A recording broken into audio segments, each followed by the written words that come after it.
ಇದು ಯಾವ ಪ್ಲೇಸ್ ಅಂತ ಗೆಸ್ ಮಾಡಿ.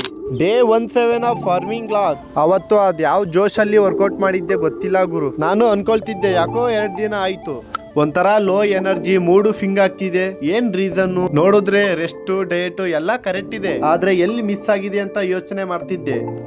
ಆಮೇಲೆ ಫ್ಲಾಶ್ ಆಯ್ತು, ಓಹೋ ಇದು ಅವತ್ತಿನ ಪ್ರಭಾವ ಅಂತ.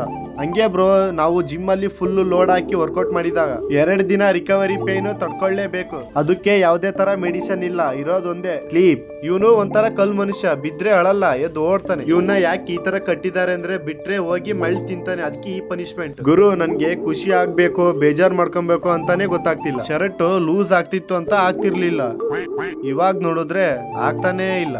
ಆದ್ರೂ ಖುಷಿನೇ ಜಾಸ್ತಿ, ಯಾಕಂದ್ರೆ ಇನ್ನ 2 ಶರ್ಟ್ ಬೇಕಾದ್ರೆ ತಗೋಬಹುದು. ಬಾಡಿ ಮಾಡಕ್ಕೆ 2 ವರ್ಷ ತಗೊಂಡಿನಿ ಬ್ರೋ. ಇವತ್ತು ಒಂದ್ ಮದ್ವೆ ಇತ್ತು, ಸೊ ದಾಯಿಂಕಟ್ಟೆಗೆ ಹೋದ್ವಿ. ನಿನ್ನೆ ನೋಡಿದ್ರೆ ಸಪ್ತಪದಿಗೆ 7 ಹೆಜ್ಜೆ. ಇವತ್ ಕೇಳಿದ್ರೆ ನೀವು ನಗುನೇ ತಡೆಯಕ್ಕಾಗಲ್ಲ. ಅಲ್ಲ, ನಾನು ದೇವ್ರ ಹತ್ರ ಒಳ್ಳೇದ್ ಮಾಡಪ್ಪ, ಕಾಪಾಡಪ್ಪ, ಚೆನ್ನಾಗಿಡಪ್ಪ ಅಂತ ಕೇಳೋರ್ನ ನೋಡಿನಿ. ಇವ್ರು ಯಾರ್ ಗುರು ಕೆಮ್ಮು ಹೋಗ್ಲಿ ಅಂತವ್ರೆ. ಅದು ಮನೆಗ್ ಹೋಗಕ್ಕಿಂತ ಮುಂಚೆನೆ ಹೋಗ್ಲಿ ಈ ತರಾನು ಬೇಡ್ಕೊಳ್ಳೋರ್ನ ಇವತ್ತೇ ನೋಡಿದ್ದು.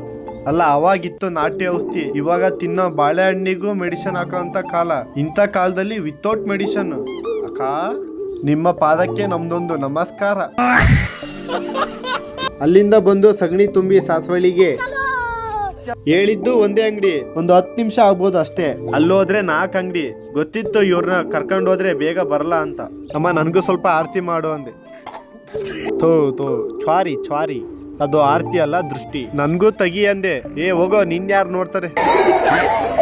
ಈ ಕರೆಂಟಿಂಗ್ ಕಾಲಾಗೆ ಸಾಕಾಗೋಯ್ತು ನನ್ಗೆ. ಕೆಳಗಿಂದನೇ ಆರಿ ಬಾಯಲ್ಲೇ ಫಿಟ್ ಮಾಡೋಣ ಅನ್ಸ್ತಿತ್ತು. ಅಲ್ಲ, 1 ಸಲಿ ಓಕೆ 2 ಸಲಿ ಓಕೆ, ತಿವ್ದಾಗ ಸರಿಯಾಗುತ್ತೆ. ಗಾಳಿ ಬಂದ್ಮೇಲೆ ಅದೇ ಪುಕಪ್. ಒಳಗೆ ಲೈಟ್ ನೋಡಿದ್ರೆ ಕಣ್ಣೆಲ್ಲ ಡ್ಯಾನ್ಸ್ ಮಾಡುತ್ತೆ.